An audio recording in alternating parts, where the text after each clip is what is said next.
A vida pode ser uma verdadeira aventura, quente, rápida, Vagarosa ou triste. às vezes cheia de altos e baixos. Mas, segundo os psiquiatras, qualquer parte da vida pode ser rotulada de doença mental. A sério, como por exemplo, Digamos que você tem estado perturbado depois de uma separação. Bem, isso pode ser rotulado de depressão, e se você estiver nervoso antes de falar em público, isso é? distúrbio de ansiedade, Ou ser muito falador e superativo. maníaco. Sou um pouco louco. É verdade. Mas quanto disto acontece realmente? Vamos perguntar. How many people do you know that have been diagnosed with a mental disorder? Diagnosed with a God, off the top of my head, maybe one person that I know who's been diagnosed with a mental disorder. Probably just one. So, yeah, maybe 2 or 3 people, maybe in the 3 or 4 range. 4 or 5, maybe 5. 6 people in the household. 6, 7. 10. A dozen or so. About 20. How about 30? Would definitely be in the hundreds for sure. The total number of people that I know in my lifetime has been diagnosed with a mental disorder probably fall around the range of 100 to 150, and I'm 23 years old. É lá, mas de onde vêm esses distúrbios?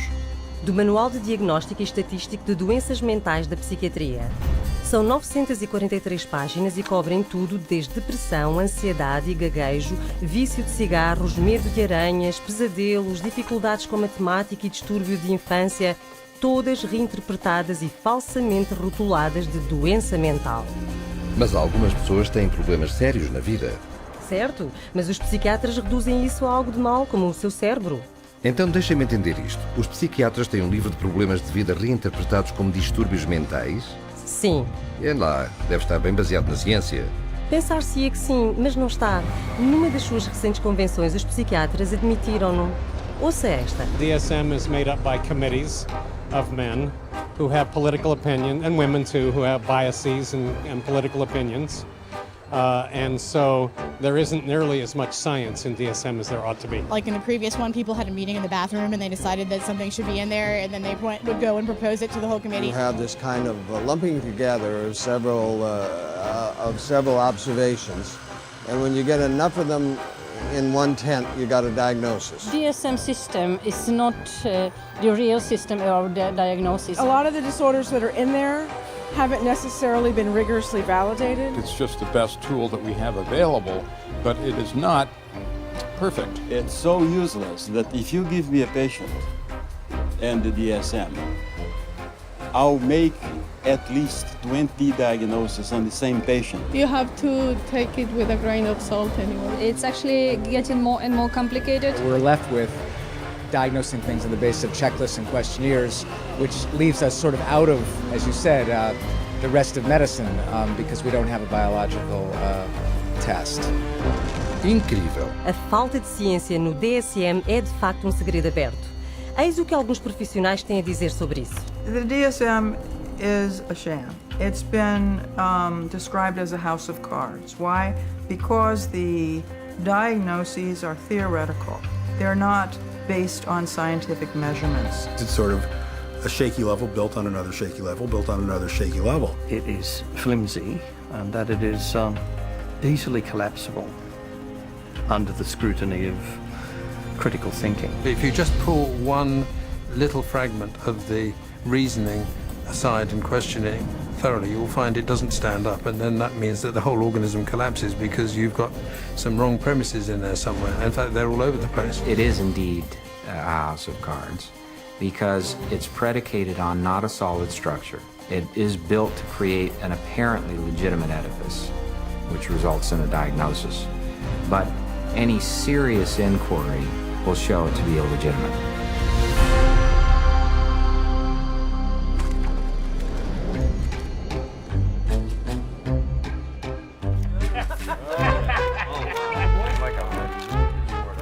Moneymakers here, I tell you.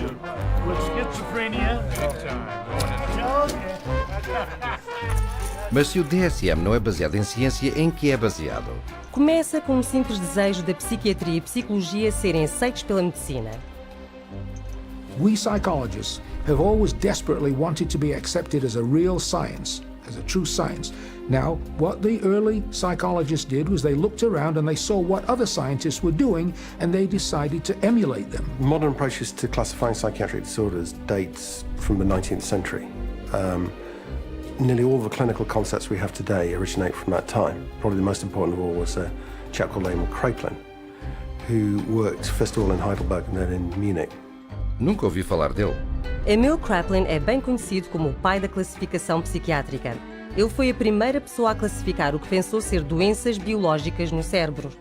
Havia demência precoce, que é agora chamada esquizofrenia, doença maníaco-depressiva e psicose paranoide. Ainda existem no DSM hoje. É tudo? 3 distúrbios? Sim, só 3. Mas o sistema de Kraepelin em breve tornou-se muito popular. Ouça isto. Kraepelin's system caught on very quickly, not only in the German-speaking world, but also in the English-speaking world, in the United States and Britain.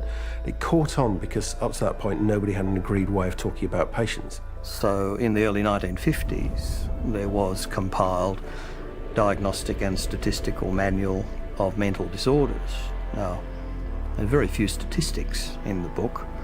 Disorder is used essentially as a euphemism for illness. This is a book which catalogues mental illnesses for which no medical sign has ever been discovered. Este panfleto primitivo tinha 130 páginas e listava 112 distúrbios mentais.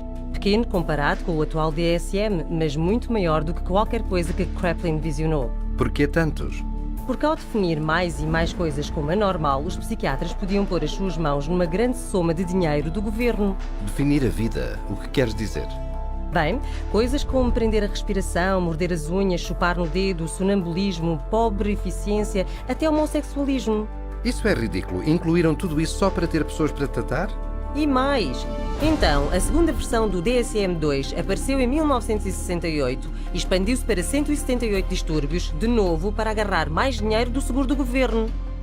Para fazer isso internacionalmente, o DSM-2 foi especificamente escrito para alinhar com a Classificação Internacional de Doença, o ICD, um livro extensamente usado na Europa e em todo o mundo, que, além de diagnósticos psiquiátricos, lista doenças médicas reais. Então, isso é como os distúrbios foram aceitos pela medicina principal. Foi um começo, mas o DSM-2 ainda não era científico, já que foi pesadamente influenciado não por testes clínicos atuais, mas pelas teorias do psicólogo austríaco Sigmund Freud. Deve ter existido uma grande quantidade de neuroses nesse livro, certo? Sim, mas não havia absolutamente nenhum conhecimento do que os causava. Eles nem procuravam por uma causa. Inclusion of a disorder in the classification does not require that there be knowledge about its etiology. So in other words, to make a diagnosis, you really don't need to bother with cause and effect. You don't need to know what causes the condition. Espera lá, se o DSM não diz o que causa os distúrbios mentais, como é que os psiquiatras descobrem-nos? A resposta poderá surpreendê-lo. New diseases are being invented all the time, and I want to emphasize the word invented, because when it comes to psychiatry, mental illnesses are not discovered, they're invented. The way the system works in terms of diagnosis is that every few years a group of psychiatrists and psychologists sit around in a room and vote on new diagnoses. Isto é ciência? Não posso crer. Não se preocupe, não é o único. The diseases are voted on? What do you mean? Did you say, are they voted into existence? Or voted? As in created. Oh, man. I think that's kind of ridiculous. It's crazy that you would vote. I definitely don't agree. I don't agree with it at all. Mental disorders should be based on scientific research. I have been led to believe that it's all based on medicine and science. So I'm kind of shocked to find that out. Eu também. Há mais. Não só os distúrbios mentais são votados para inclusão no DSM, como também são votados para exclusão. Por exemplo, homossexualismo. Listado no DSM-1 e 2 como doença mental. Eis como o editor-chefe do DSM-3, Robert Spitzer, explicou. I came up with a definition in 1973 that made it possible to argue that homosexuality was not a mental disorder. On a vote, essentially, at a conference of the American Psychiatric Association, it was removed. Now, did they discover that homosexuality was not a disease through scientific processes? No. It was included for political reasons, and it was removed for political reasons. And the end result is a vote. It's a supposed democracy. So to call it science is a complete fabrication. Então o DSM é de facto político, não científico. Exato.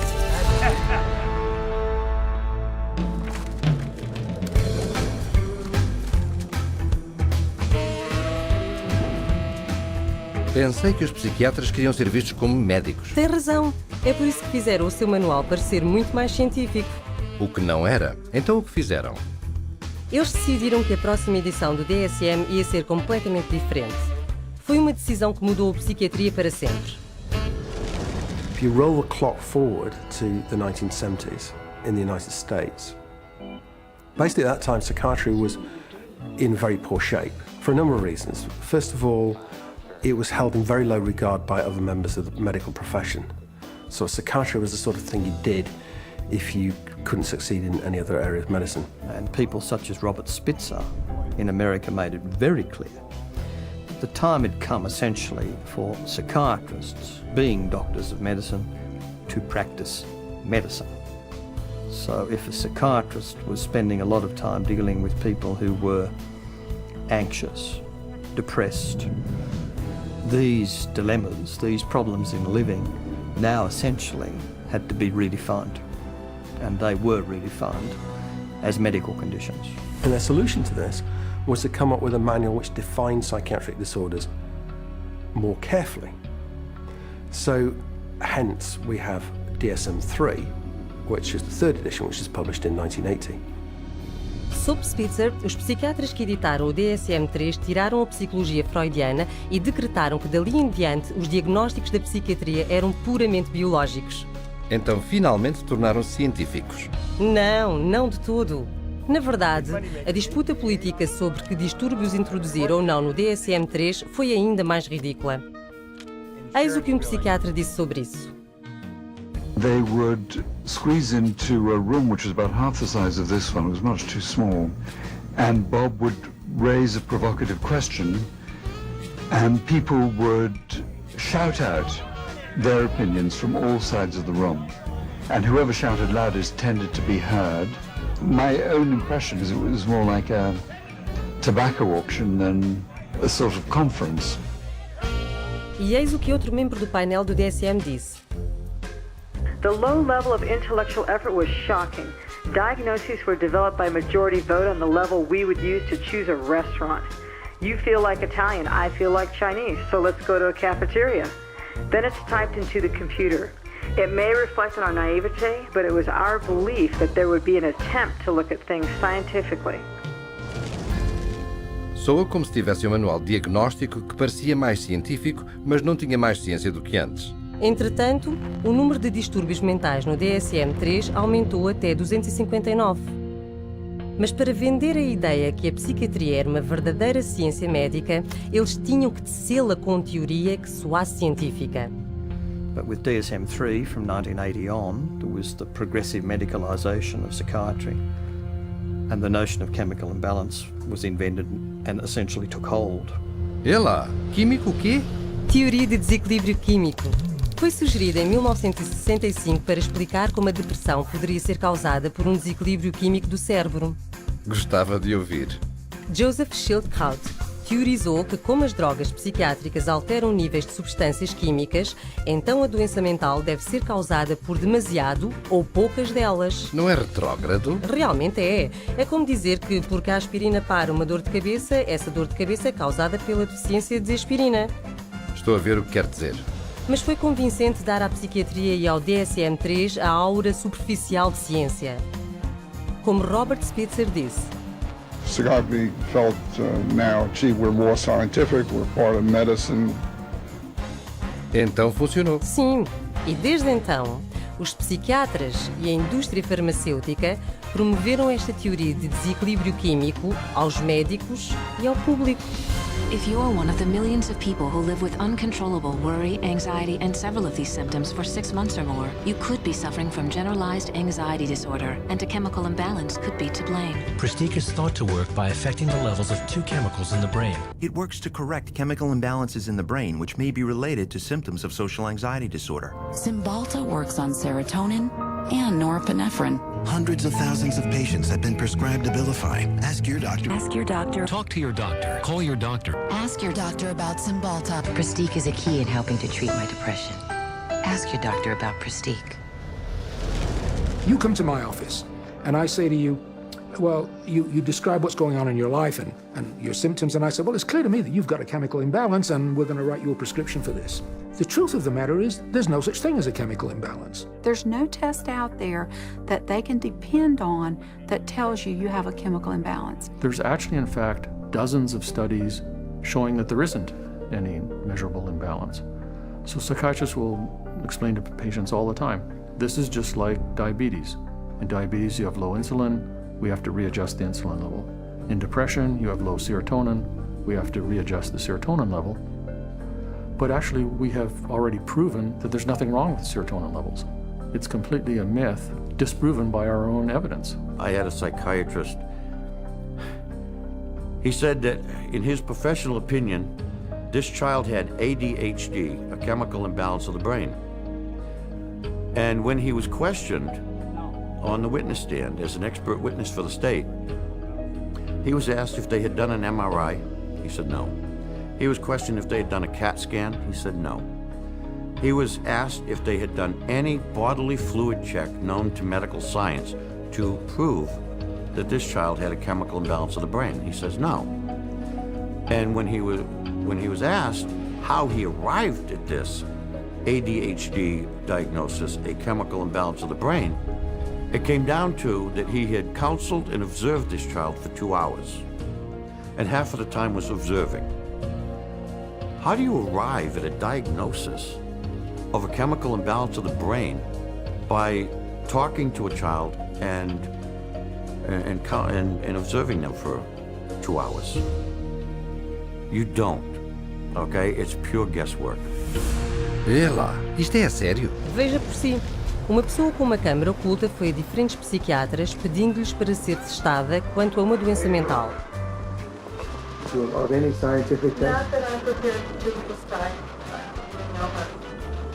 So you getting that I have adjustment, what do we have? Adjustment disorder, mixed emotional features. It just means situational stress. Right, it's a formal diagnosis. But I'm saying, just where do you get that from? I take you at face value. In terms of diagnosis, there's no way that I can x-ray or so it's very hard to have anything to measure. Because whatever's going wrong, it's happening in there, and we just can't go in and open up, somebody's skull and scoop something out to measure. Right now, we don't have an X-ray or a blood test. That doesn't mean that the diagnosis is not real. The diagnosis is for insurance, and I'm not really trying to think too much in terms of diagnosis. I don't really see that as my main job here to make a diagnosis, except give something to the insurance that's reasonably accurate. But we don't even really know what's going wrong in the brain. So all the things that we found were found by accident. Estou estupefacto. O diagnóstico psiquiátrico é baseado puramente em opinião individual. Não importa o que façam, eles estão errados. A BBC da Grã-Bretanha mostrou um programa onde 10 voluntários, 5 considerados mentalmente doentes, foram observados por 3 peritos de saúde mental para determinar quem era quem. Epa. Veja isto. We think that it's likely that you've had a history of bipolar disorder. Is that correct? You're wrong. Okay. We've come to the conclusion that at some time you've been diagnosed with a mood disorder. You're wrong. We were wondering whether at some point in your life maybe that you had suffered from a significant psychiatric problem of some kind or other. No. Not at all? You are wrong. Oh, okay. 3 wrong diagnoses in a row. After a whole week of observation, the panel have identified just 2 out of 5 disorders. Lá se vai a ciência. Ora bem.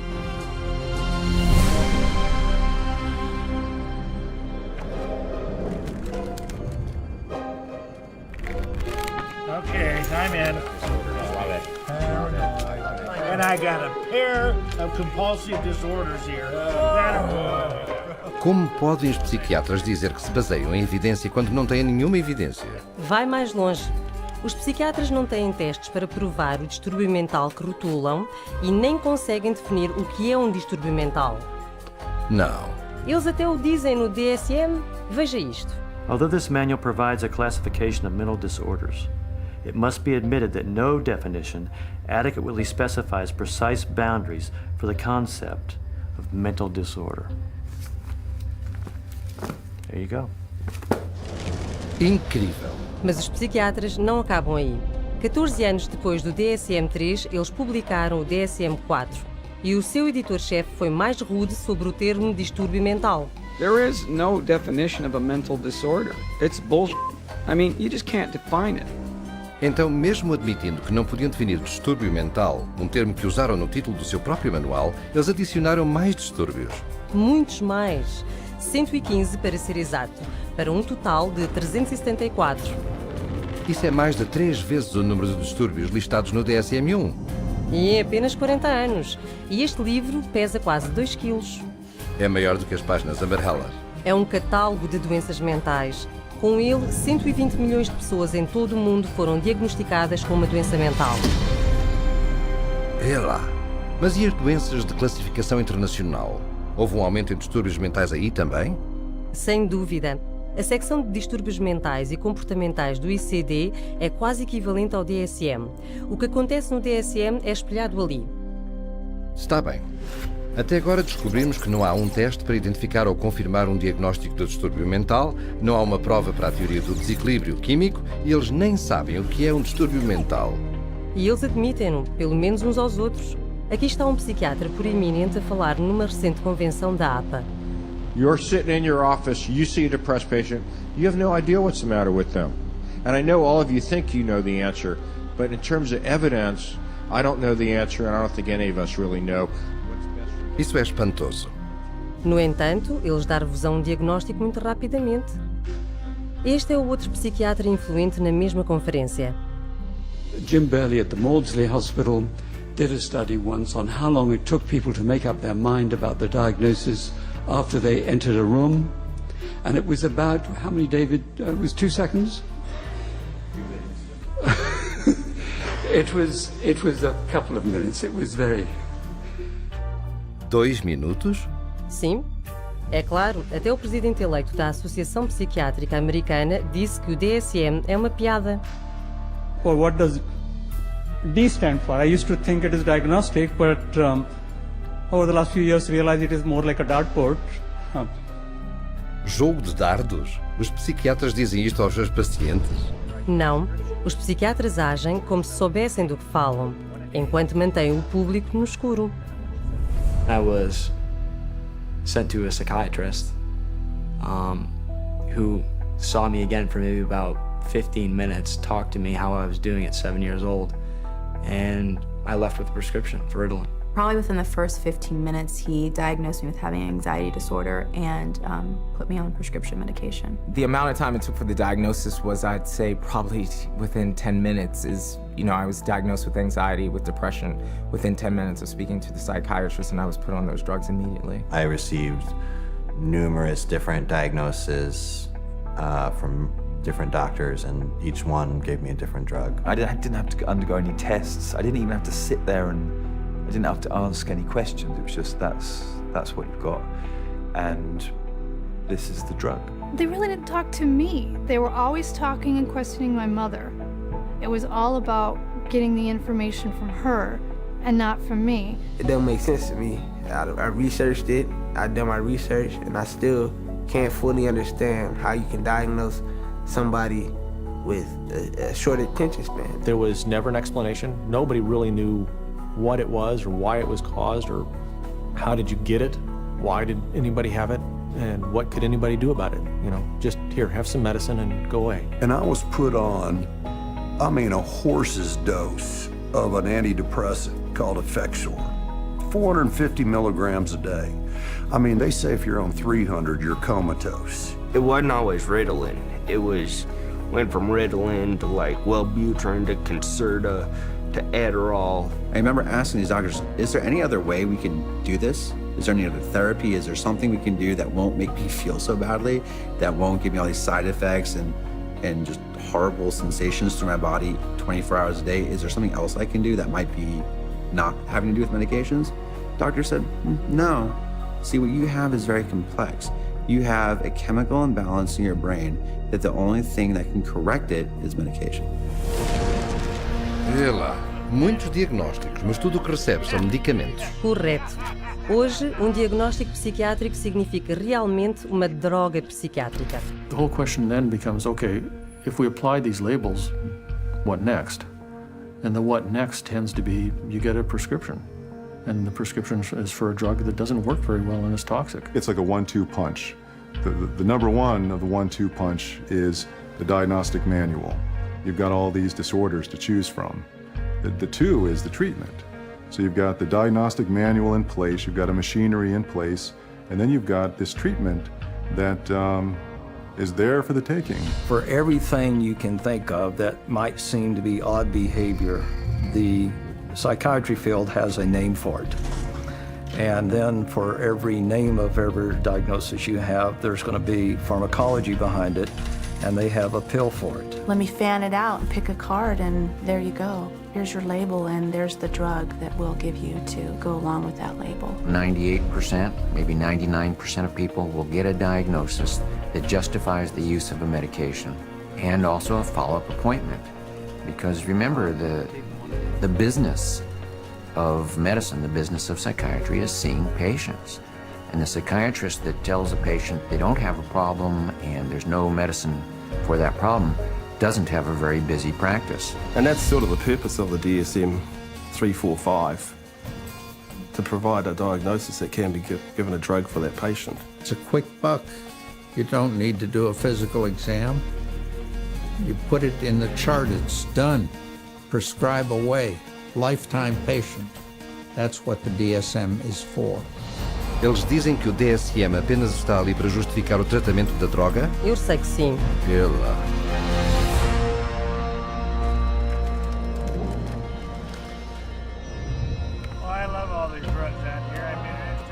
Então, se o tratamento primário da psiquiatria é drogar, haverá muitas drogas para receitar ali. Sem dúvida. Sabia que mais de 600 milhões de receitas são escritas para medicamentação psiquiátrica todos os anos? Epa!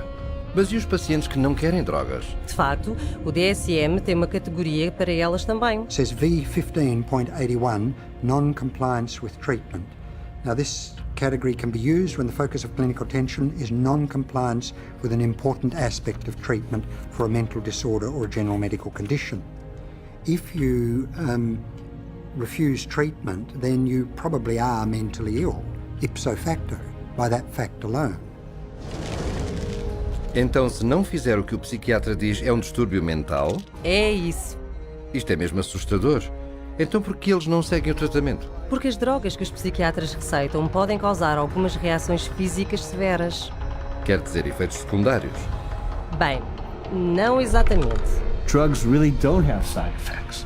Drugs only have effects, and we arbitrarily differentiate those effects of the drug that we like, and we say these are the effects of the drug. And those that we don't like, those are the side effects. It's akin to saying that a bomb that comes down on a building kills people and destroys the building, and the military general says, oh, killing of the people is really a side effect. No, you cannot separate out the destroying of the building and the killing of the people. And so these are not side effects, these are direct effects of the drug creating disaster. People think antidepressants are going to make them happy, but it's not what they do. They numb them down, and then in themselves there's a withdrawal state from the antidepressants. They just become like robots, some of them. They're not actually able to experience the whole variety and range of human feelings and emotions and work with them and express with them and share them with others. Because once you sort of put somebody on a heavy dose psychotic drug, I mean, you're just dehumanizing them. These are very potent, very toxic medicines, cause on themselves diabetes, high cholesterol, cause what's called a metabolic syndrome, truncal obesity, premature hardening of the arteries. They affect the heart and the lungs and the kidneys, and you never know exactly what to expect. Most psychotropic drugs lead to massive weight gain. Some of them, like olanzapine, for example, can lead to weight gains of 25, 30, even 40 kilos in a year or two. And that is serious. One of the side effects is it affects your sexual performance abilities. In people who are on a lot of medication, they're just totally unable to detoxify through their liver, and then other functions of the body shut down one by one. These drugs have on their labels may increase risk of suicide and homicide in people who take them. Just like a carton of cigarettes has to say may be hazardous to your health. And there's cases where many people who commit suicide or commit acts of violence are on these medications, which definitely has this type of side effect. You look at the side effect profile is identical to what they're trying to treat, and in some cases worse, and especially in the instance of suicide, then you can see that it's an extremely treacherous area with very, very little actual science behind it. Está a brincar? Estas são drogas perigosas. Sim, e tem havido milhares, talvez mesmo milhões de vítimas que vieram à psiquiatria para receber ajuda, mas receberam drogas que as destruíram. Pessoas como Candace a tomar Zoloft por sentir-se nervosa antes dos testes. Steven cometeu suicídio 19 dias a tomar Prozac. Julie, a planear entrar na universidade, enforcou-se depois de 7 dias a tomar Zoloft. Matthew tinha 13 anos quando se enforcou. Matt, 21 anos, numa combinação de drogas psiquiátricas. Caitlin, em Zoloft e Trazodone. Beth, em Paxil devido a problemas de sono. Matt, depois de começar a tomar Lexapro. Charles, a tomar Clozaril. Caitlin, de 12 anos. Megan, Aaron... Espera, isto é insano. Está a dizer-me que todas estas pessoas que se mataram têm estado a tomar drogas psiquiátricas? Sim, cerca de 42 mil mortes num ano estiveram ligadas a drogas psiquiátricas, quer seja por homicídio ou suicídio. São mais de 3 mil pessoas por mês. Eles devem tirar estas drogas do mercado. Sem dúvida que sim, mas porque estas drogas são de longe o principal tratamento que os psiquiatras oferecem aos seus pacientes, eles menosprezam os riscos. E os seus pacientes pagam o preço. When you get on the psychiatric drugs, you feel just like you don't really want to live anymore. Like, just depressed all the time, and you feel sad. You don't feel like you're in your own skin. It almost feels like you just want to come out of your skin all the time. Get really bad headaches, I'd start shaking. I wouldn't sleep very well, I'd have nightmares. I had started shaking really bad and it was like uncontrollable, you know, and it's like, I don't understand why I shake so much. It brought on the symptoms that I was trying to escape from, very severe. I'd go through spells where I'd just be completely just dead. There would not be me there. I'd just be standing there and there would be nothing. I think we all have emotions, happy, sad, you know, situational emotions in life, and it didn't allow me to experience them. You don't experience tears, you don't experience a lot of laughter. It just makes life real flatline. I described to a friend of mine as like waking up in a manila folder and it's a cloudy day. Everything is boring, unmemorable, unspecial. It changed me. It changed who I was. It changed the essence of my personality. You know, it just started making me worse. And I got in such bad fights with my brother. I scratched his face up and, you know, stuff like that. I started to experience suicidal ideations almost immediately. And I had never had any feeling like that before. I remember when I was at home one day, I had taken my medication and I thought about killing myself, and I got really scared, so I ran to my brother and I told him, and he just held me and told me not to give up and to just keep trying. And I actually thought that's maybe the one thing that I do have control over, that I could, you know, I could off myself, and I would be out of this roller coaster of an existence. I have been raped. I have been coerced into doing things that I do not care to speak of. But just to put it in perspective, even having experienced that, the experiences in thoughts and loss of self that I had, being put on Prozac was the worst violation I have ever experienced. Não tenho palavras. As pessoas nem sabem o que estas drogas fazem porque confiam no seu psiquiatra. Não só isso. Estudos recentes mostraram que as drogas como antidepressivos não curam distúrbios melhor do que um placebo. Então, para recapitular, não só o DSM oferece um rótulo para os psiquiatras, mas justificam as suas drogas poderosas que têm imensos efeitos secundários e nem sequer funcionam. Isto é mesmo baralhado. Sem dúvida. E, no entanto, ainda se agarram à ideia que podem corrigir comportamento indesejado com substâncias químicas.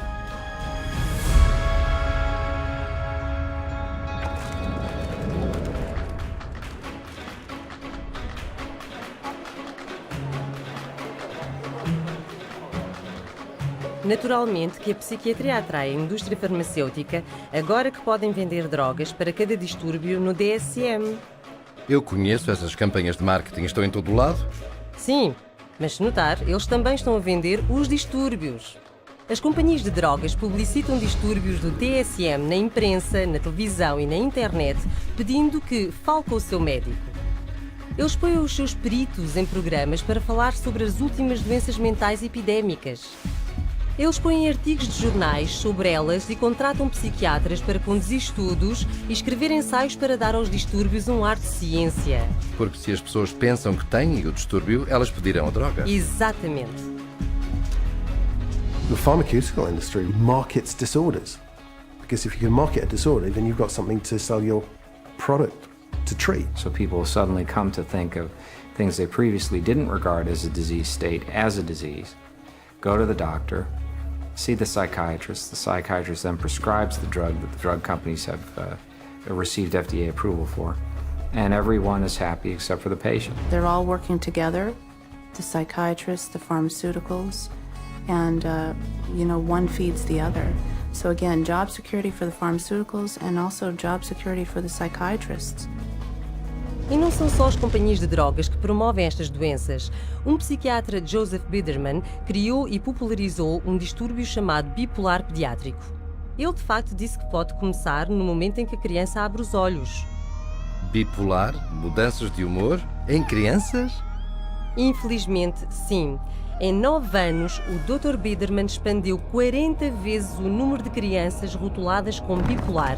A maioria foi receitada com poderosos antipsicóticos destinados a doentes mentais mais sérios. Não fazia a mínima ideia. O psiquiatra editor do DSM-4 admitiu a responsabilidade do DSM em criar a moda bipolar infantil. Well, we learned some very, very painful lessons in doing DSM-4. But inadvertently, I think we helped to trigger 3 false epidemics.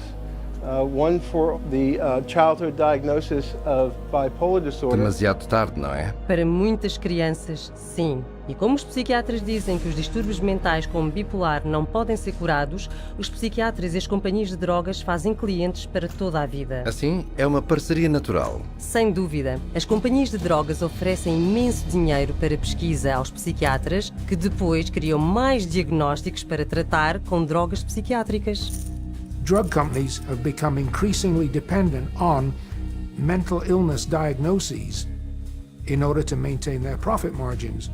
And psychiatrists and increasingly clinical psychologists are more than happy to manufacture mental illness in order to make that happen. Hence, the increase in size of the Diagnostic and Statistical Manual of Mental Disorders. The strategy is how many people we can diagnose with a particular label that would be broad enough to include a ton of people in it.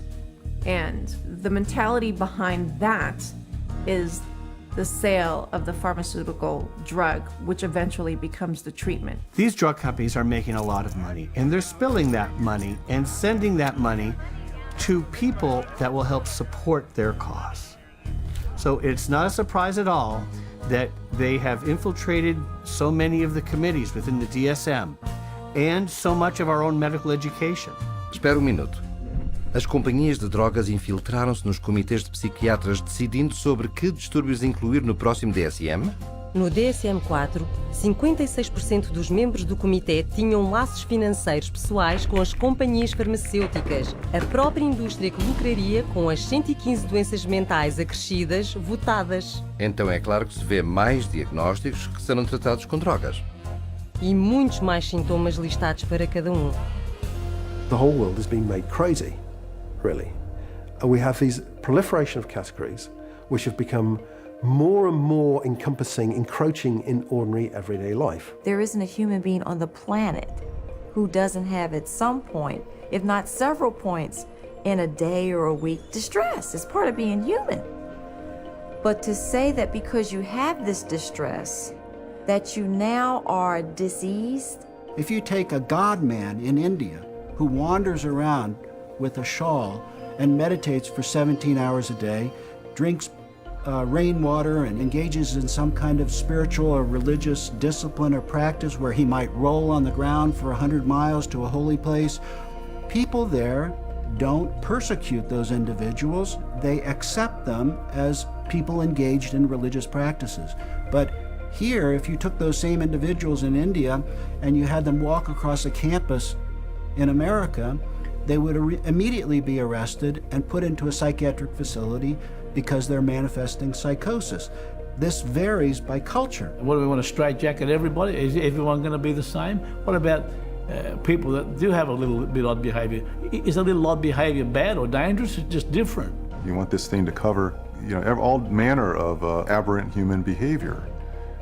So if you can cover every bit of it, then you're going to have the best chance possible to a billable unit of service. E caso alguém não se encaixe nas suas categorias, há mais uma em que se pode encaixar. Naturalmente. This is number 301.9. 312.9. 292.9. Bipolar disorder, not otherwise specified. Gender identity disorder, not otherwise specified. Disorder of infancy, childhood, or adolescence, not otherwise specified. Not otherwise specified. What the hell does that say? They don't know. It's kind of like a catch-all. It's the garbage can for the leftovers. There's even a box for people that don't fit in the other boxes. To me, it's insane. This is like rubbish to me. This is scary to me. This is hackery, quackery, dockery. Isso é má ciência, se as suas categorias são tão fracas que precisam de uma categoria para apanhar todas as peças perdidas. Sim, como o ADHD não especificado, distúrbio alimentar não especificado, distúrbio do humor não especificado. You can always use the NOS, the not otherwise specified diagnosis, and that's a billable service. Not otherwise specified means that you're sort of at sea to some extent on the exact diagnosis, meaning it doesn't fit into any of the categories you've established. Unspecified mental disorder. You see, that's considered a disorder. Having nothing wrong with you is now a disorder. That's what this says. Can you believe it? Não posso crer. Existe uma categoria chamada distúrbio mental não especificado? Como em não estamos a descrevê-lo para si, isso também é uma doença mental? Fica ainda mais louco. De acordo com o DSM, também poderia ser diagnosticado com um distúrbio mental que nem sequer é listado. Está a brincar. Ouça esta. These diagnostic criteria and the DSM-4 classification of mental disorders reflect a consensus of current formulations of evolving knowledge in our field. They do not encompass, however, all the conditions for which people may be treated or that may be appropriate topics for research efforts. It's even in the language of the introduction, it's basically saying we're trying to have a diagnosis to cover all the bases of anything that somebody could come in complaining about, which is, again, entirely backwards from how medical diagnoses are come to. Este DSM não é minimamente medicina. Não, é puro marketing.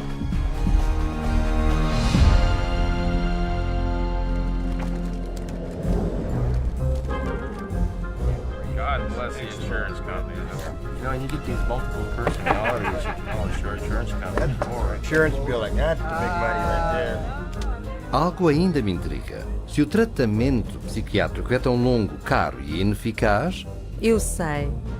Quem está disposto a dar essa quantidade de dinheiro para tratamento psiquiátrico que se arrasta por anos, muitas vezes durante uma vida, com resultados tão desprezíveis? Exatamente. Quem paga tudo isto? O governo e os seguros de saúde.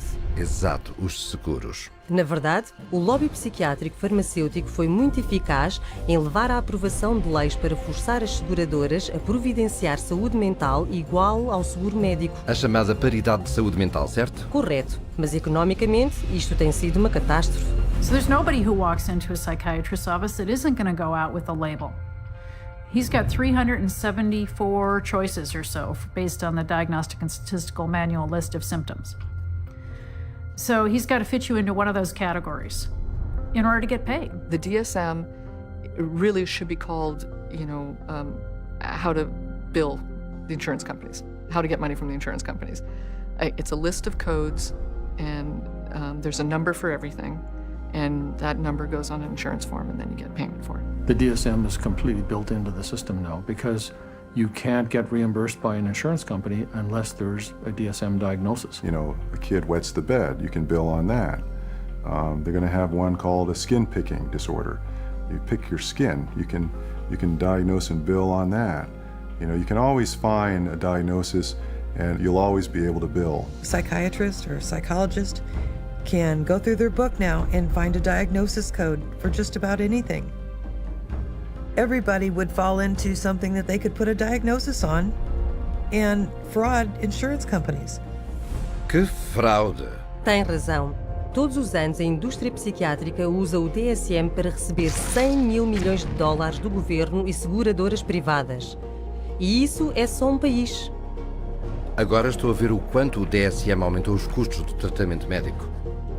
Eu sei. A média da conta de seguros dos psiquiatras é o dobro do tratamento médico geral. E isso sobe o que se tem de pagar às seguradoras. Certo. E desperdiça impostos também. O programa de seguros de saúde mental do Texas foi quase à falência por uma classe de drogas psiquiátricas muito caras, normalmente receitadas por distúrbio bipolar. É lá, isso são muitas drogas. Claro que são. E ainda por cima, dado que os diagnósticos do DSM são tão arbitrários, outro enorme e custoso problema é a fraude de seguros. Hospitais psiquiátricos privados foram apanhados a passarem-se por clínicas de emagrecimento para atrair pessoas. Come with me. Pagando a recrutadores $3.000 por cabeça para trazer pacientes segurados pelo governo. How many more you got coming? A bunch. E a manter os pacientes internados até a cobertura de seguros esgotar. E tudo isso é por causa do dinheiro do seguro? Sim. E assim que os pacientes estejam admitidos, pode-se buscar qualquer diagnóstico do DSM para justificar o tratamento. Veja esta filmagem oculta de alguém fazendo-se passar por funcionário de um manicômio. I'll say patient display. That's how my opening is always a classic. Patient display. He's sort of, what do you think? You think he's, I thought, I've interacted with him a lot, and I thought he's always appropriate. He's always... But under behavior, what's some good words in here? He's not negative. He's sort of intrusive a little bit. Not really. He doesn't push limits anymore. He didn't really act intrusive. He acts sort of anxious. Focus on the negative. And why should we focus on negative? Because that's how they get paid. This is what they told me. You write what you want to write. I know I got to write for you. So I know what I have to write. You know what I mean? So that's why why do you have to write it? So this place can get paid. It's a business thing. It's not like I'm lying, but I always pull the negative out. You're supposed to. They tell you to. What? The negative? Pull the negative out. You pull it out of it. Isso não pode ser ético. Não é. E isso é apenas o começo da fraude. Os psiquiatras também foram apanhados a cobrar as companhias de seguros por ouvir música, ver televisão ou jogar bingo, cobrar por serviços de despertar, bilhetes de teatro ou viagens, ou por dizer tratar de pessoas na prisão, em coma ou mesmo mortas. Não. Alguns psiquiatras foram presos por terem relações sexuais com os seus pacientes e chamarem a isso terapia. Isso é repugnante. Como um diretor de fraudes de seguros disse, a extensão da fraude é apenas limitada pela imaginação. Não fazia a mínima ideia. Poucas pessoas o sabem. A fraude da saúde mental custa às seguradoras e contribuintes 5 mil milhões de dólares todos os anos nos Estados Unidos. Deveriam prender estes criminosos e deitar a chave fora.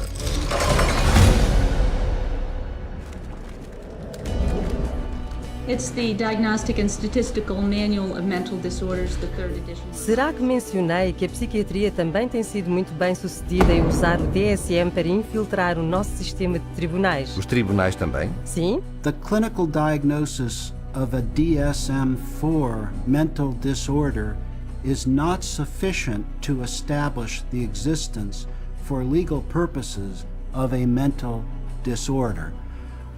That's a very interesting point. Basically, what the authors are saying here is that the material in the DSM has no utility in the courtroom in deciding guilt or innocence. It should not be used in courtrooms as part of the legal process. Espera lá. Mas o DSM não declara que não pode ser usado para estabelecer distúrbio mental num tribunal de lei? Precisamente. E, no entanto, é usada toda a hora. Sim, como a defesa por insanidade. E por disputas de custódia, compromissos civis, regulação de testamentos. Eu li sobre psiquiatras a aparecer em tribunal em laudos opostos do mesmo caso, ambos usando o DSM e aceitos pelo tribunal como testemunhas peritas. There was no evidence, as far as I could see, for psychosis or delusions. Because he's suffering from narcissistic personality disorder and a delusional disorder grandiose. Uma contradição total. Nem sempre foi assim. In the beginning of the 20th century, a psychiatrist in a courtroom would be laughed out of the courtroom by and large. Today, it's commonly accepted testimony as long as it's in accord with the DSM. The danger in using the DSM in a court setting is that you're using a vocabulary that the judge or the jury doesn't fully understand. They are, by concocting these psychobabble words, it makes it seem like there's something there that may not be there. The courts have allowed all this junk science to come into the courts, and they've made case law on it. And once the case law is made, we're stuck with it until it gets overridden. They come in with tests, they come in with their diagnostic categories from the DSM, and they say, we've done tests, we've determined that this person has this numbered malady, and therefore they do. And there's almost no way to pry a judge out of accepting that. When a psychiatrist makes a diagnosis in court, is that the person is sent to a mental institution, deprived of liberty, and we have no idea whether he's guilty or not. Alguém é involuntariamente internado numa instituição psiquiátrica a cada 40 segundos, com base nos diagnósticos do DSM. Isso está tão errado. E qualquer pessoa, em qualquer altura, pode perder tudo devido à opinião de um psiquiatra. Ouça isto. I went to a stop smoking course at Vanderbilt. And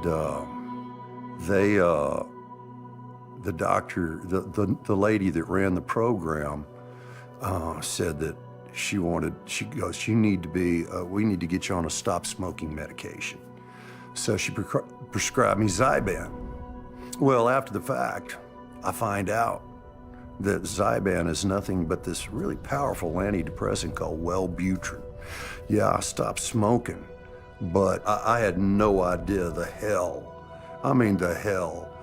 The hell's gates were being opened when I started taking Zyban. I had been clean and sober for 18 years. Just never considered that. But something about that, I started experiencing the craving to drink again, and my life fell apart. Divorce, relapse. So then a sibling of mine, I got wind of my relapse, wanted to gain control of my pocketbook and my life, and found the dirtiest lawyer in town who knew, one of the dirty psychiatrists, and bought and paid for an evaluation, had a hearing in a court before I was ever served notice. And the next thing I know, every right that a human being can possibly have was taken from me. And you have less rights as a conserved person than you do as a criminal. I mean, you are stripped of every right. You can't enter into a contract. You cannot marry. You cannot sue.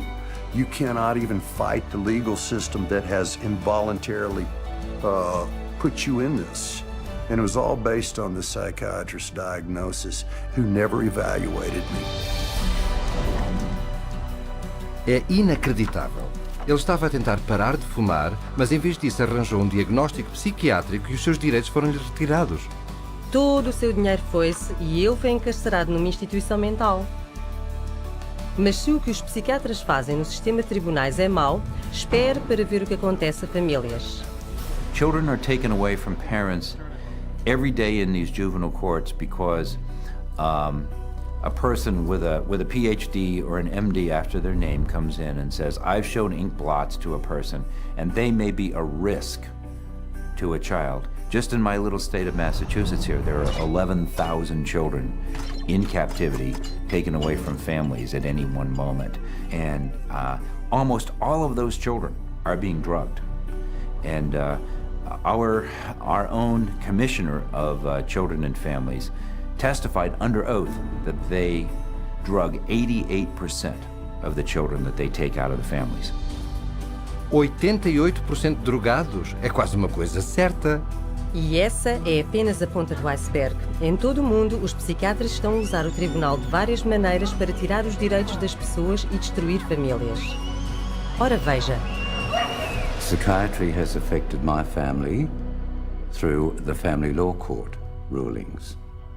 The family law court has a court-appointed child psychiatrist who, it appears, determines the future of the child. It's just like a business in the court system that they forced you to undergo all of these psychological evaluations, and you have to pay thousands of dollars, but at the end of the day, it has been supported by no evidence, nothing. They'd said to me, Deb, you have a choice. Either you bring your son to get medicated, or we'll take your child away from you and put him in a home that they'll medicate your child. And then good luck. Basically, they were saying, good luck, Deb, to try and get your son back, but you'll get him back medicated anyways. And they put her in hospital, and that's when the psychotropic drugging started with Becky. And at that stage, I had no say over it. They refused to let her go. They would not let my daughter go unless she take medication. This was again a recommendation from the psychiatrist that once my son was radically ripped from his home and literally kidnapped and put in a new home with a perpetrator of domestic violence and of sexual assault, and is where he now lives, this psychiatrist said that he was never to have any counselling and never to see anybody. To have your family just disrupted like that, ripped out from under you, really, your whole life, just gone like that. And then you have to fight every day to get him back. It was very devastating. In some ways, it's worse than a death because it's unresolved and you know what the truth is. And you feel like giving up and not fighting back for that custody of that child, but you can't. Yeah, there's just no justice. Isto é horrível. Eles estão a despedaçar famílias baseando-se em diagnósticos arbitrários nos tribunais? Exatamente. So it's unfortunate that the courts have bought into the DSM. It's unfortunate that the whole psychiatric profession is wedded to the DSM. It's unfortunate that the psychiatric profession is in bed with the drug industry, and it's unfortunate that drugs that don't work are the common prescribed drugs for all manner of conditions in children and in adults. It's the wrong way to go.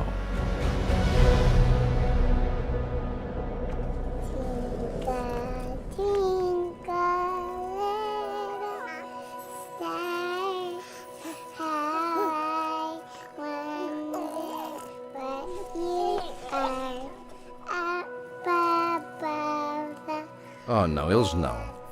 Infelizmente, sim. As crianças são um enorme mercado para a psiquiatria. O número de distúrbios infantis no DSM aumentou desde 3 distúrbios em 1952 para 44 hoje em dia. Isso são 15 vezes mais. E, no entanto, o DSM admite basicamente que não deveria diagnosticar crianças. In early childhood, it may be difficult to distinguish symptoms of attention deficit hyperactivity disorder from age-appropriate behaviors in active children, such as running around or being noisy. We basically don't know the diagnosis from normal childhood. That's what that's saying. Distúrbio de hiperatividade com déficit de atenção. É isso que os psiquiatras atribuem às crianças que não se sentam quietas na classe, contorcem-se, correm ou trepam muito. Basicamente um comportamento infantil, certo? Certo, e 20 milhões de crianças foram diagnosticadas com algum distúrbio mental. Então, em vez de deixar as crianças serem crianças... Os psiquiatras estão agora a dizer aos pais que os seus filhos são mentalmente doentes e precisam de drogas psiquiátricas. It used to be that you were on the playground, you had the weird kid, you had the shy kid, you had the goof off, you had the hyper kid. You can't have that anymore. Now it's all medical diagnoses. For them to come up with new diseases and new issues and diagnoses in their book, it doesn't correct bad behavior, okay? They can give children all the pills they want. It still doesn't correct bad behavior. The thinking still is, you must fit into this mold. And if you don't fit into this mold, there's something wrong with you. And if you're not the person who designs the mold, too bad for you. A child is labeled and then they're brought to professionals who are trained a very particular way. They're all being trained that if the child fits into this category, then we should consider putting them on Ritalin because that's what they do. That is the protocol. The way the Ritalin will be marketed to the parents is that they will say, this is a drug to calm your child down. What they won't say is that methylphenidate is a form of speed. It's a form of amphetamine, and what we're actually doing is overdosing your child on speed. It's a stimulant. So naturally it's going to increase heart rate, increase blood pressure, and you put a kid out on a football field on a hot summer day, and his risk of having a cardiac event of some sort has just gone up. Ouvi dizer que os estimulantes dados a crianças diagnosticadas com problemas de atenção são quimicamente muito semelhantes à cocaína. Sim, e eles têm um alto potencial para abuso. Estão listados pelo governo dos Estados Unidos na mesma categoria da morfina, ópio e metanfetamina. Então quem é que os psiquiatras vão drogar a seguir? Bebés? Exatamente. Eles estão a usar o que chamam de diagnóstico de classificação 0 a 3 ou DC-03. É um mini DSM para bebés e crianças de 1 a 3 anos. Ouça esta. We already targeted our school children with ADHD and bipolar. That's already done. That was done 20 years ago. And we're moving younger with DC-03 to the 0 to 3 age group where they're trying to make popular the idea that it's okay to medicate 0 to 3-year-olds. The idea of a program to determine whether a child from birth to the age of 3 has a mental illness is so preposterous, so absolutely insane, that it's simply an additional part of the insanity that is now extant throughout this country. I cannot think of a program that is more insane than that. How are they going to diagnose a 1-year-old or an infant with a psychological disorder? How do they know? You almost have to ask ourselves, if our societies become sick, what are we doing to our fetuses, our infants, our children, that would make us need to have psychiatric medications? We're rolling dice with life. We're rolling dice with our children who can't even discuss it with anybody. They have no control. They are the helpless victims, and the ones who are supposed to protect them and care aren't armed with the facts. Se os pais soubessem tudo isso, eles estariam furiosos. Pode crer que estariam, mas cuidado, porque o DSM também diz que pode apanhar uma doença psiquiátrica do seu filho. Deve estar a brincar. está no DSM.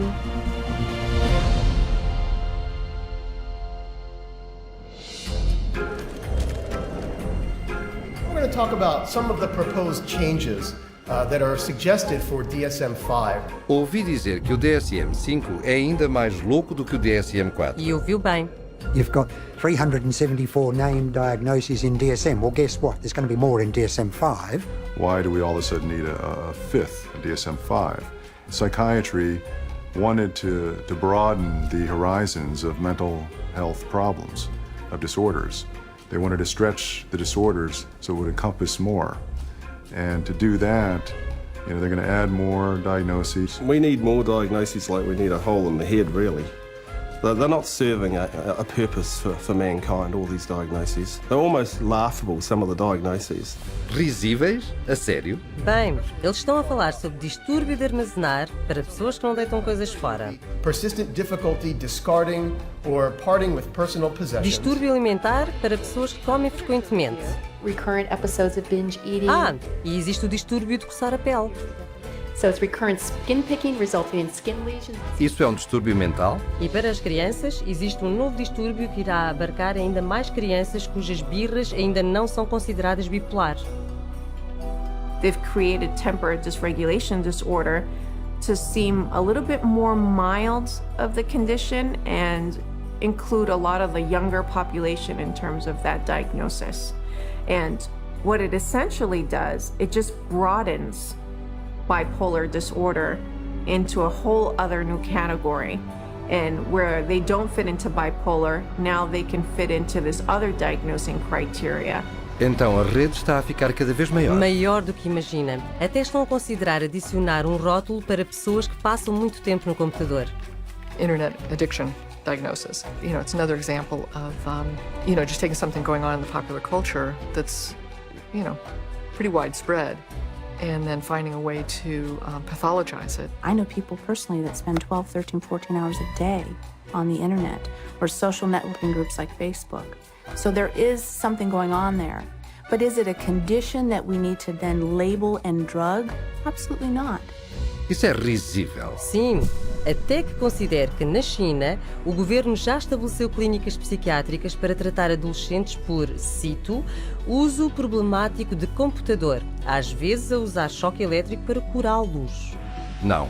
E se pensa que isso é mau, existe mais uma inclusão proposta no próximo DSM que é verdadeiramente arrepiante. Fica pior. Este leva ao diagnóstico de doença mental um passo mais adiante. Síndrome de risco de psicose. Mais recentemente com um título complicado de Síndrome de sintomas psicóticos atenuados. Mas que palavrão! E o que significa? A really scary thing that's coming on the horizon is to come up with a whole bunch of diagnoses in there that are looking at people who currently are mentally well adjusted but have a risk of developing a mental illness in the future. They're still thinking they can define well before the symptoms develop the risk of a person developing a major mental disorder without any biochemical, biological or genetic tests or any physical test whatsoever. They don't know the cause of a mental illness.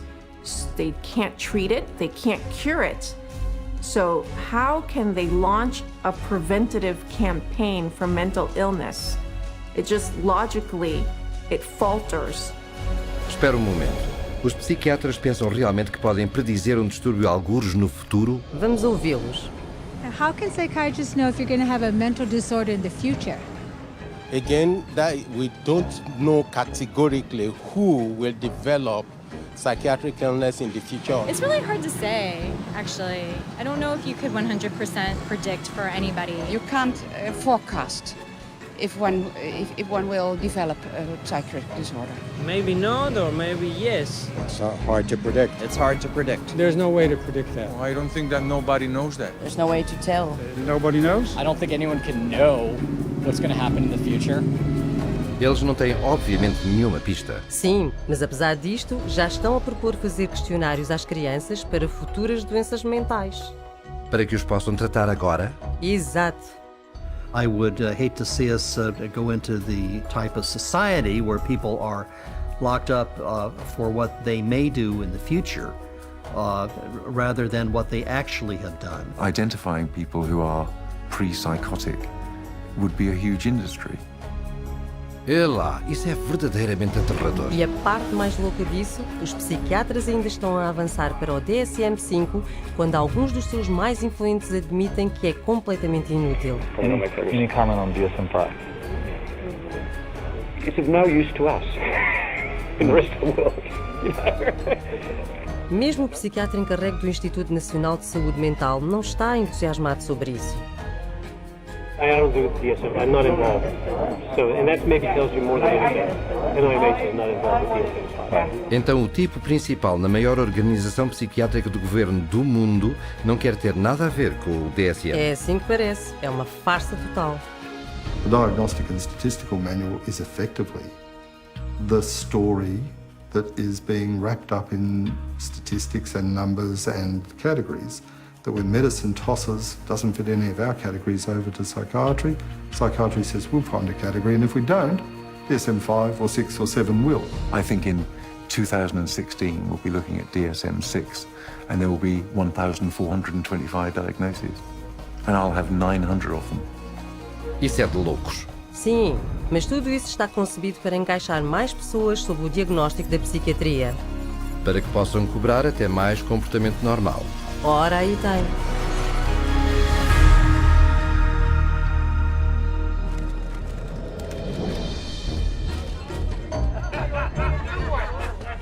Então, se o DSM é tão desnecessário, por que é que os psiquiatras... Oh, já entendi. É tudo uma questão de dinheiro, não é? Com a psiquiatria é sempre uma questão de dinheiro. E começa tudo com o DSM, como Robert Spitzer disse. The American Psychiatric Association found out it could make a lot of money by selling it. They've made a tremendous amount of money. Every time they revise the DSM system, the American Psychiatric Association makes a hell of a lot of money. Muito dinheiro? De quanto estamos a falar? De 6,5 milhões de dólares de vendas por ano. É lá. Mas não é só vendendo o DSM que fazem lucro. Os psiquiatras e as companhias de drogas fazem dinheiro sempre que o usam para diagnosticar alguém. You create disorders so that you can treat it with a drug. It's the ultimate money-making machine. How many people can we drug? How many labels can we put out there? How many people can we herd into these labels and feed them a drug so we can get richer, make more money? There's an inherent conflict of interest, and that conflict of interest is driven by the desire to make money. More money, more money, more money than one should expect. Huge money in the psychopharm business. If you really did the research on these diagnoses, see that 90% of them or more don't exist, they're not valid, then that's all of a sudden, all that reimbursement from the insurance companies disappears. So we have to cut the money cord, as well as cutting the DSM cord if we're ever going to really succeed stopping this juggernaut from continuing. Once again, it's follow the money. And you'll get your answer every time. Isto tem sido abrir de olhos. Vejamos, não existem testes de laboratório para um distúrbio mental que os psiquiatras nem conseguem descrever no seu próprio manual. A teoria do desequilíbrio químico é totalmente fictícia e, no entanto, as drogas que dizem equilibrar o cérebro são receitadas a pessoas de todas as idades. Sim, com 84 mil milhões de dólares por ano, com um aumento de 10 mil milhões de dólares de prémios de saúde só nos Estados Unidos. E estamos a pagar por tudo isso através de impostos de governo e faturas mais altas de seguros. É verdade. Toda a indústria psiquiátrica usa o DSM para fazer 330 mil milhões de dólares por ano. É quase 1/3 de $1 bilhão. E está a crescer. Está fora de controle. Well, the whole system is now a runaway train, but the DSM is the locomotive. And if you took the locomotive off, eventually the train would stop, because there'd be nothing more pulling it. We're losing the concept of health. Everybody is sick and everybody's got a condition and everybody needs drugs. You're going to end up with a whole society that's going to basically have to be led around by the hand. But who's going to lead them around? Because they're drugging so many of them. In psychiatry, you know in your heart of hearts that you're not really diagnosing. You know in your heart of hearts that you can't really treat what you think might be wrong. And you also know that most of what you're dealing with in the DSM is unprovable and unreliable, not a predictable indicator. So what do you have then? Boa pergunta. Nada, diria eu. E as pessoas estão a magoar-se. Sim. You're very lucky to go through psychiatry and survive. It really is as simple as that. Only when enough people rip the veneer away and show that it's just nothing more than a Hollywood set is it ever going to fall down. It would be good if all the medical professionals who are really practicing medicine and really trying to help people and based on scientific fact and what they can best do to improve the lives of others, if they would recognize, just be able to look at this fact. It's hard to look at it, but look at this fact and be ethical and be honest and clean up the profession by getting rid of this fraudulent part of it. Psychiatry. Muito bem dito. É tão óbvio. Temos de nos ver livres do DSM. É terrível para a sociedade. Eu sei. Apesar da sua fundação incrivelmente frágil, o Manual de Diagnóstico e Estatístico teve um grande impacto no nosso mundo. Nas nossas escolas, nos nossos governos... Nos nossos tribunais. E nos média militares. Eles também. Basicamente em toda a nossa sociedade. E tudo isto sem uma única pessoa curada. O DSM é realmente mais do que um castelo de cartas. O Manual de Diagnóstico e Estatístico é a farsa mais mortífera da psiquiatria.